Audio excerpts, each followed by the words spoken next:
you. Hey. My name's Chloe.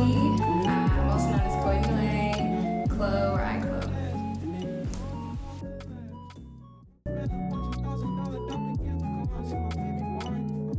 That's a good question. I'd say around the age of like 4. Yeah, I'm definitely sure about that. I was always at my grandmother's house, and like she would have me just doing arts and crafts with her and stuff, and like that's just what I wanted to do all day. And like literally, I would start bawling my eyes out every time I had to leave. So I think that's what I do. She had me painting like little cute stuff sometimes. Like I painted like the sculpture of a dog that she still has. But other than that, no, not really. It was more so like hands-on crafts. Like I would take paper plates and like go in her bathroom and steal some like marbles out the decorative thing and put them in there and then staple the plate in half and like make maracas. Like I was always just doing random stuff. So yeah, it was more just crafty.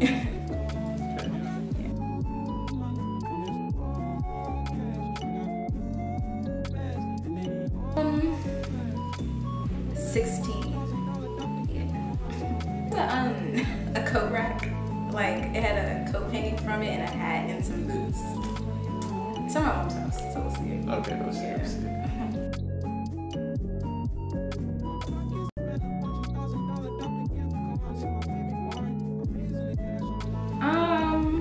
I think when I started posting it on social media and like all the positive feedback I was getting, you know, and like especially getting it from not just like my friends and stuff, but like strangers was kind of like reassuring, because it's like, you know, when people know you, they're gonna support you regardless, I guess. But like hearing like random people just say stuff looks so good, or like saying things look accurately how I was trying to portray them, you know what I mean? Like I feel like that kind of confirmed it for me.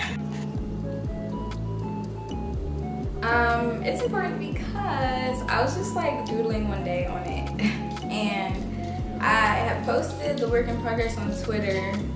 Everybody was eating it up for some reason. And I was like, damn, y'all fuck with this for real?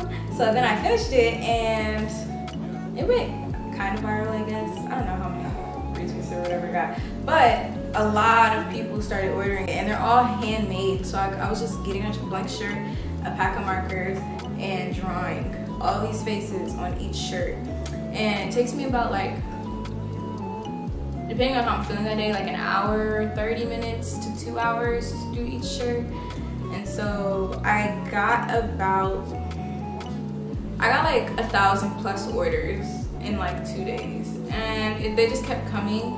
And I was like, oh, I can't do it. It was really overwhelming, but it was also like, I was appreciative because like, damn, y'all really like this thing that came from my mind for real.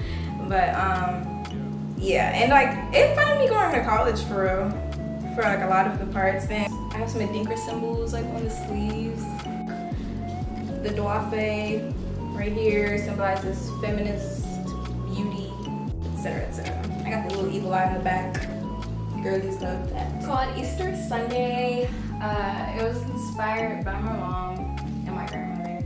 My mom does, you know, a lot of cooking on the holidays, and I had taken this picture of her cooking some string beans, and I was like, I'm gonna paint this.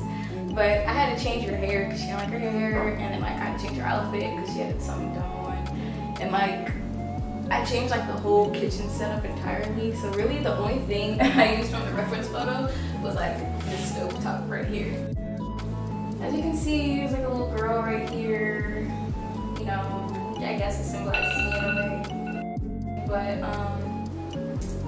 I tried to play with like the color and style a lot to give it a more like childlike view. You know what I mean? Like through a child's lens or eyes. You know, everything's just vibrant and bubbles and rainbows. So hot sauce over here. Got this pound cake sitting right there because she always cooks my pound cake. This like little casserole dish right here, like the flowers like on the details.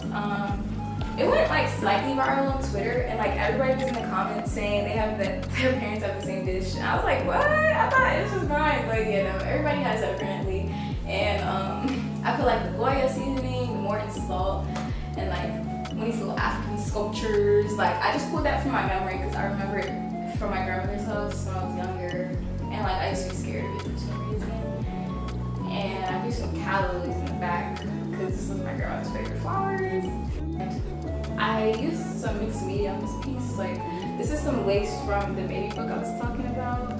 It's on my mom's house. I cut it off. I was like, it's for art's sake.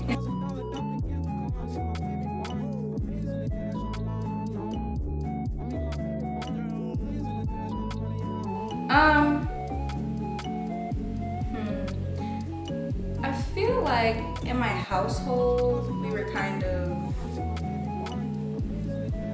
separate, if that makes sense.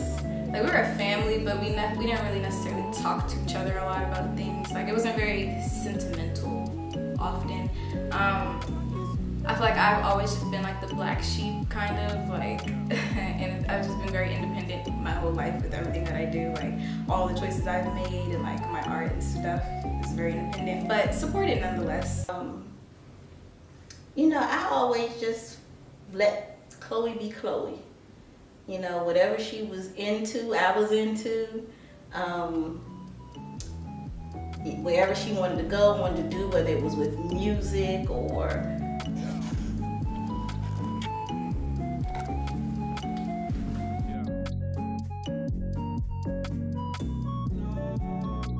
maybe about 2, very early on, very early. She was always drawing something, or my mom was very crafty, so she always had them doing a project. So 2, I would say, when she could really start using a pen. My mom, her grandmother, and myself, I think that's where she gets it from. She always, like I said, my mom always had her doing projects at home. So, you know, if she had them doing projects, she had me doing projects, right? So, so it just kind of came naturally to her to do that. And then I am a licensed stylist, so I was always in a salon, a different kind of art, but art in the books. Yes.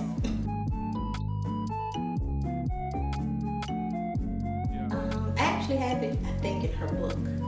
It's a drawing she did. It's so funny. This book is a book that my mom made. So anytime I had a child, she made a book for them. So everybody has a different book.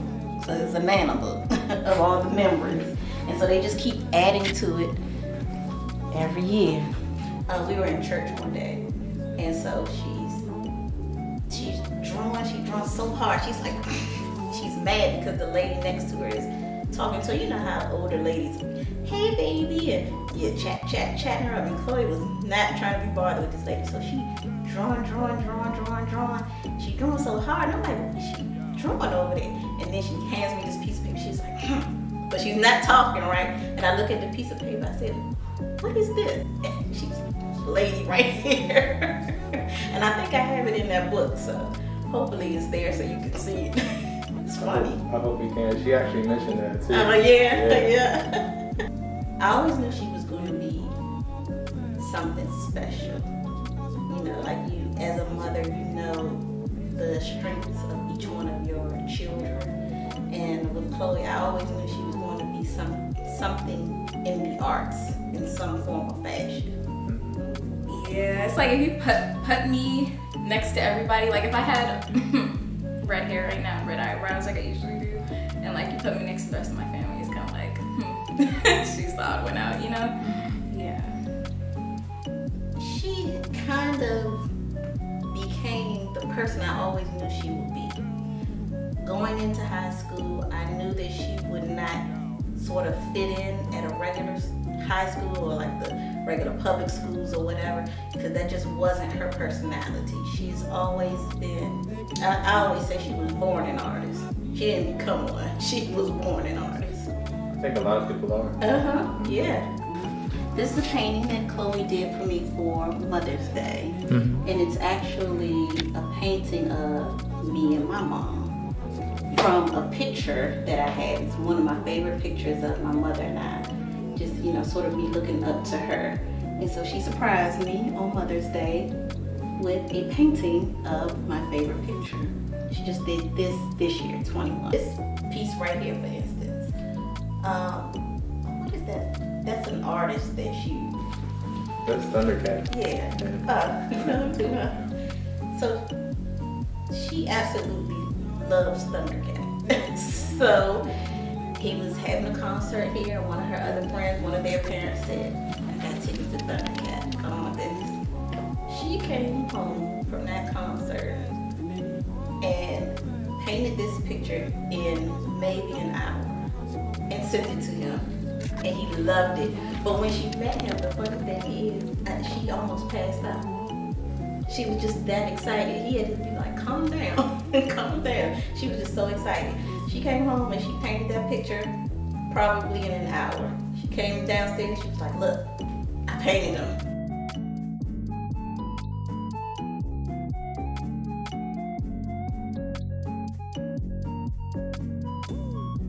Yeah. I learned, I really can't remember a lot of things, but I learned photography, like Adobe Illustrator and Photoshop, drawing with like graphite, charcoal, watercolor, gouache, acrylic.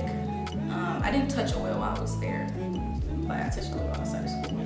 And sculpting with like clay and wood a little bit, scratch board, just a couple of different things. Like they just had us dabble in a lot. Like one assignment would be one medium, next time would be a different one.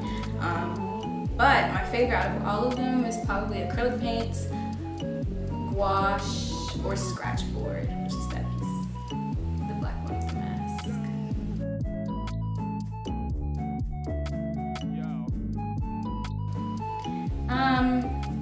Most memorable,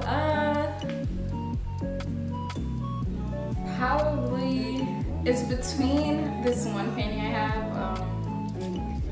of these two boys, and they have guns, and it's pretty big. It's like a little bigger than this one. And they have guns with each other. It was part of my senior series at Duke. Mine was about black men and like them and like their violence in America and stuff like that. So it was about this guy right here, and that's like the first painting of the series. It's like a portrait of him, and then it follows with like a story of his life basically, and then like the cycle of it and like who's responsible for it and stuff like that. And so while I was painting one of the paintings in that series, I was having a really hard time because that painting is more of like an impressionistic style. I like realism, kind of ish, like surrealism. I didn't really start getting into like more impressionist paintings until I started that one, which kind of ultimately led to like the style of this painting right here. I think I just had a difficult time seeing it with like a looser eye than like being, you know, precise about where lighting's hitting and like what colors I'm using and like what type of brush I'm using, and you know how it looks up close. Like it's impressionist art, you really have to take a step back to see the whole image come together as one, you know, rather than focusing on each individual piece of it up close, because then it's just gonna turn into something you don't want it to be. But eventually it came together. Like I can show you pictures of like beginning, middle, and end. Like it looks totally different each stage. It's very crazy.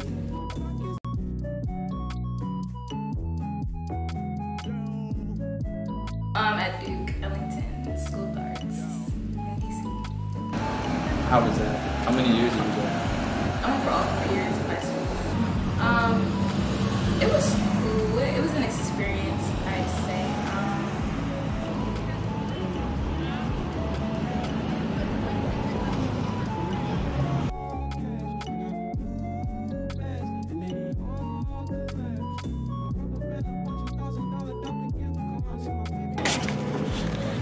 You do drawings, don't you? Yeah.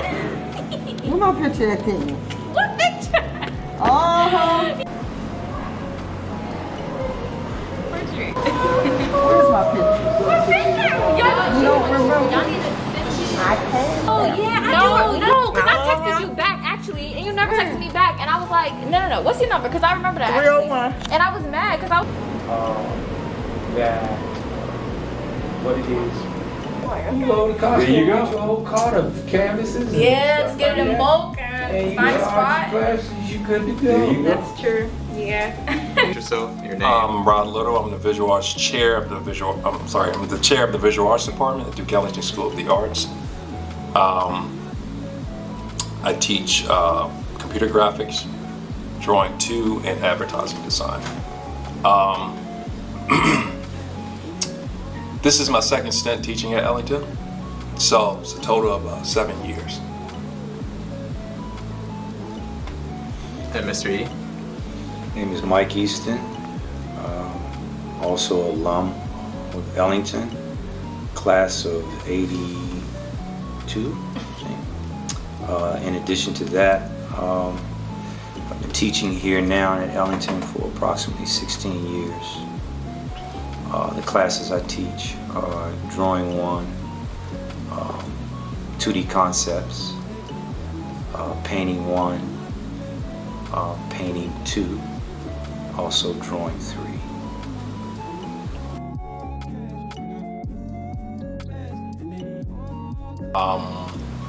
I taught Chloe her junior year. We had, what was that, Design 3 together? Yeah.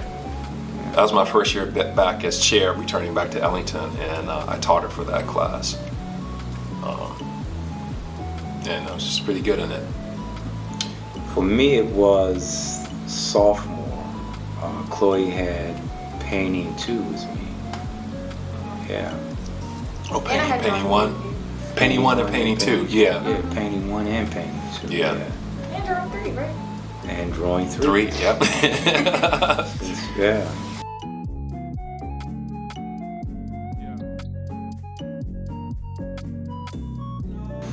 Ooh. Her social involvement compared to her schoolwork? Well, her personality is very positive. A lot of her energy was always good and positive, and a lot of people fed off that. Always on task, very disciplined, and yeah, I mean, off the top of my head, that's what I can say at this point. Yeah. Similar, however, what stood out for me is Chloe's eagerness to learn. Yeah. Always really pushing herself. She wasn't a follower. You know, she was always on her own path and knew exactly what it was she wanted as an artist, or at least she worked hard towards developing her style or her signature as an artist. So I always found that to be intriguing and also really interesting for someone to be that young and that serious about this thing. Yeah, and her energy was always positive, and a lot of her peers picked up on that and followed on that, or let's just say gleaned on that. That's what I remember about Chloe when I taught her that junior year, and subsequently her senior year, she owned being a senior, and at a social level, she was a leader in that aspect. Along with her buddy Gabby. They rose to that place relatively fast. So again, on a social level, very positive leadership. Yeah, and cutting edge as far as style. Yeah, a little swag about it. Yes. Different hairstyles every week. Yes. You can look at Chloe and tell this is a very creative person. Yeah. You know, it showed up in her clothes and also in the work.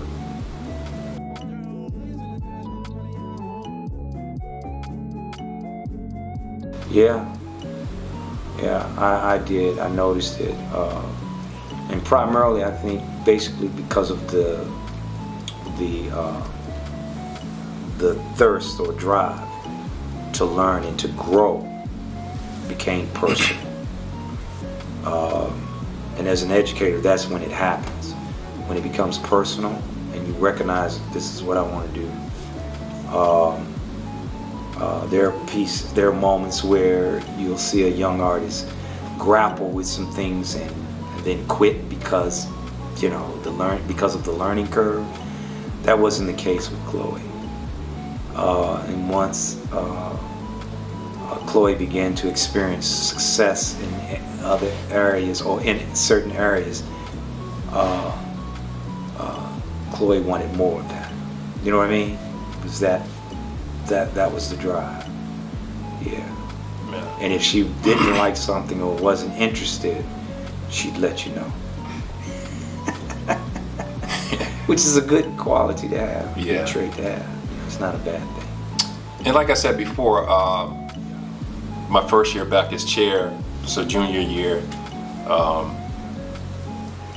I saw her work in the Design 3 class of computer graphics, very good, very on task, but also had the opportunity to see her aptitudes for like painting 2, printmaking, and drawing. So very consistent across the board in all those classes. So I just wanted to add to that what Mr. Easton was saying.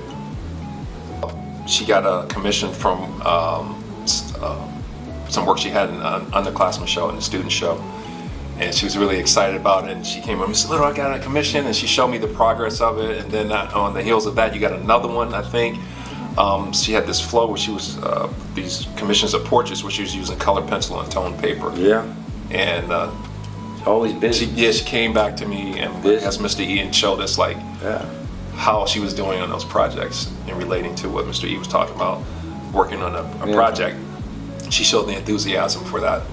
So so the extra curriculum down to that point, if I remember correctly, was about the hustle. Yeah. You know, let's make this, make this art so, we can start the next thing. Not only is Chloe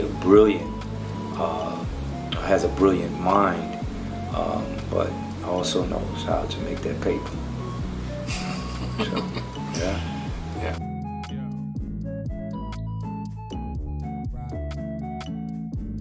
No. I didn't know that. I didn't know that. I remember telling you that. What? We did a lot of fun things, just trying to figure out, sort of where she fit in, and what she liked. At the time when she started at Duke Ellington, I remember she actually said, "I'm gonna try out for 2 things," and I'm like, okay. Which I thought she was going to go just because she plays the flute really well.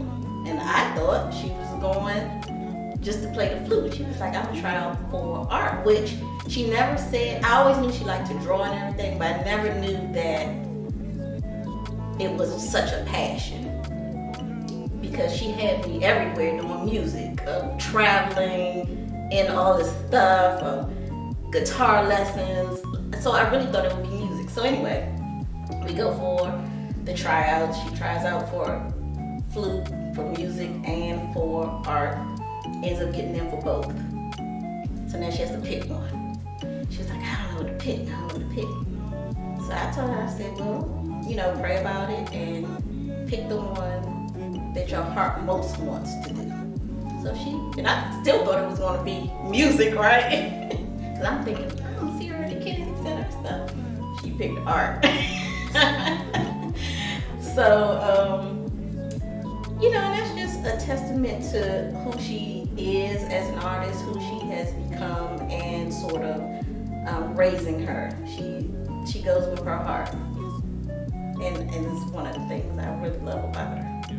Yeah, I got it for the flute, but then I was at SVA. I had no idea. Yeah. You play the flute also?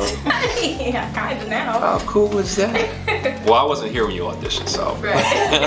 Where's the flute now? It's in my closet. You sure? I know, I've been trying to pick it back up. Yeah.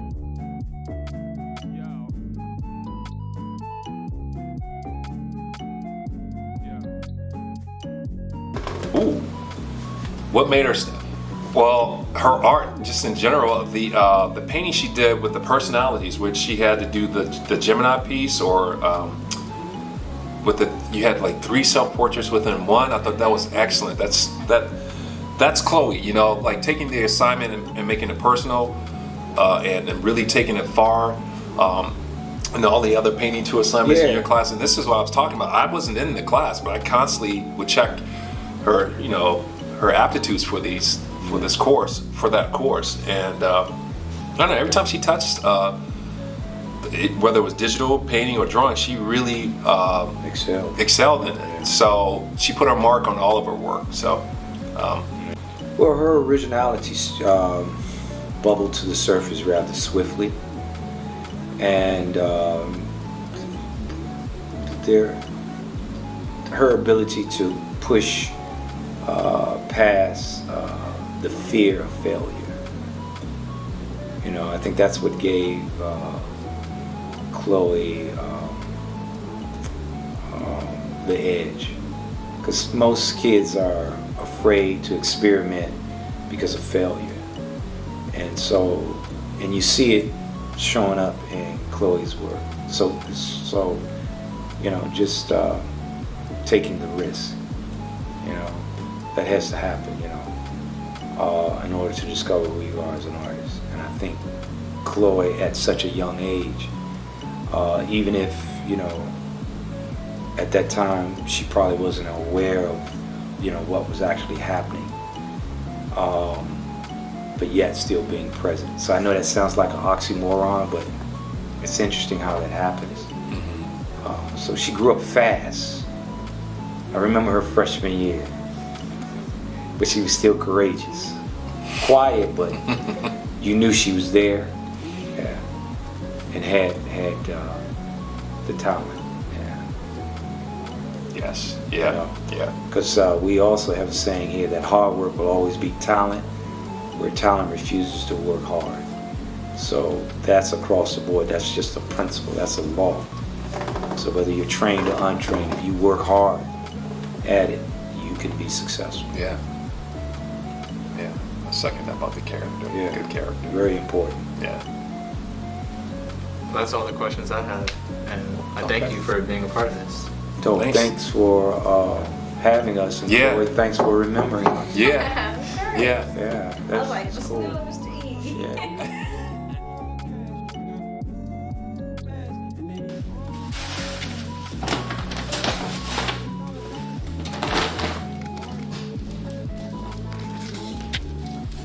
It's almost like a timeline. So this is from, this is like my first sketchbook basically, in my little ugly handwriting. Yeah, Chloe Griffin's drawing book, scary. This is Zendaya from some dress she wore at some show. I really liked it, so I drew it. Age 9, there we go. I was just about to ask, how old were you doing these? Yeah, about 9. I probably did fill this whole thing up in like a week or something. Like I had it, actually, I don't know, I had it for a long time, so who knows. But I'm gonna have to give myself some credit because I got her hair flipping in the back and shit. The perspective is okay. Okay. I don't know what I was looking at. See, but this was age 12. Wait, what? Oh, no. Age 9 I drew it, and then age 12 I came back and was like, oh well. Because I guess it looked bad to me or something. I don't know what. She spit it though. Oh, perspective. Wow, I tried it. I tried to put the cast shadows in there and everything. I think my sister, my older sister, was in high school in art class. I think she was learning perspective. You know how they do like the blocks, the buildings from the top, and they make them go down to the center. Yeah, and she was trying to teach me, and I guess this is what I learned from it. So I kind of snapped. I got people on top of the building and down there. Like I was paintings. And it's just me sitting on the couch doing their hair like I always used to do. This is her sister, and she just kind of was watching us one day and sketched it out, and she was like, look. So you think this is her favorite? I think this is one of them, because she always said, I'm not painting over that. Another favorite picture of mine of my mom. My advice would be disciplined. I mean, that's the forefront. Be committed to it, because it's not always going to be easy. You're going to run into some obstacles. Along with the good, there's going to be some bad, and that helps you grow. But dedication, right off the top of my head, and being committed to your craft or to this subject or to art, and whatever you decide to do, just be dedicated to it and commit to it, because I mean, it can be tough. Just off the top of my head, that's what I would say immediately.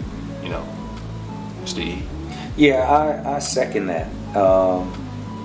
And if I were to add to that, I believe information is power. And since we're in the age of information, if I were a self-taught artist, I would certainly dig into or at least investigate the information